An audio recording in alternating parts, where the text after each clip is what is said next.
लोही त अब म ब्लग बनाउँछु भन्दैछु है। सबैलाई गुड मर्निङ। अब मेरो रुम यही हो होइन। लाइट बलिरहेछ अझै पनि। यो चाहिँ म राति तपाईँहरूलाई साँचो कुरा भनौँ न हो, म राति चाहिँ कसरी अँध्यारोमा डर लाग्छ।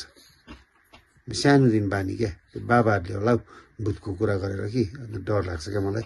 अनि राति चाहिँ यो चाहिँ बाल्छु म जहिले पनि।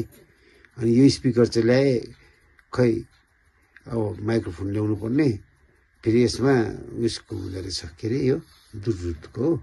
अन्त त्यो भएर माइक्रोफोन ल्याएपछि चाहिँ मजाले गीतहरू गाउँला। यो गिटार मेरो इन्डियन हो है, मेरो छोराको। अन्त मेरो गिटार चाहिँ अहिले मेरो काकाकोमा छ। अब एक दुई दिनमा बजाउनु लागि ल्याउनु पर्यो, तर काकालाई नै फर्काइदिन्छु।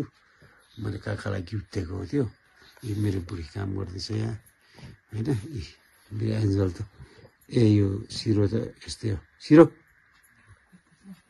बाहिर जान्छस्। अन्त यस्तै छ जिन्दगी हेर्नुहोस्।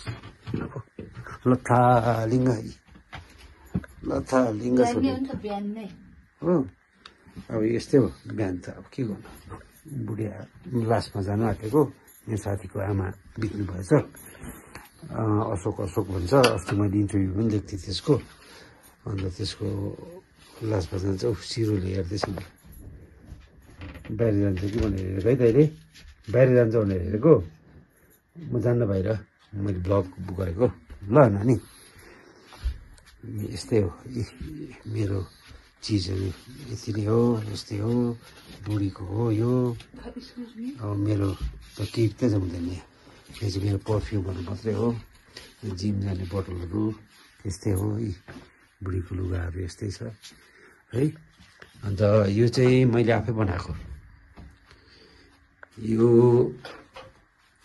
मैले आफै सिकेर युट्युबबाट सिकेर बनाएको।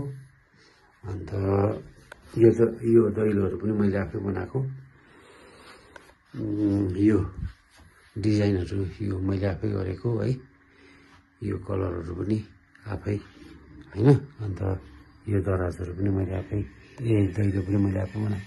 यो हाम्रो किचन कम्प्लिट भएको छैन होइन।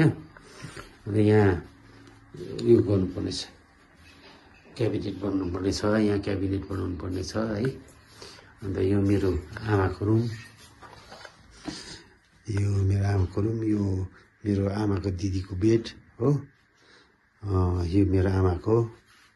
अन्त यो हाम्रो पूजा कोठा, पूजा रुम है। यो मेरो बाबाले बनाएको है। बाबा त्यति बेला अब सानै थियो, त्यति बेला बनाएको। मतलब अब म 4 वर्ष हुँदा बाबाले बनाएको अहिलेसम्म छ। बाँसको यो आफै बनाएको बाबाले। र अहिले चाहिँ मैले कलरहरू गरेर मिलाउँदैछु होइन, बनाउँछु। यो डिजाइनहरू मैले आफै गरेको होइन। यो डिजाइन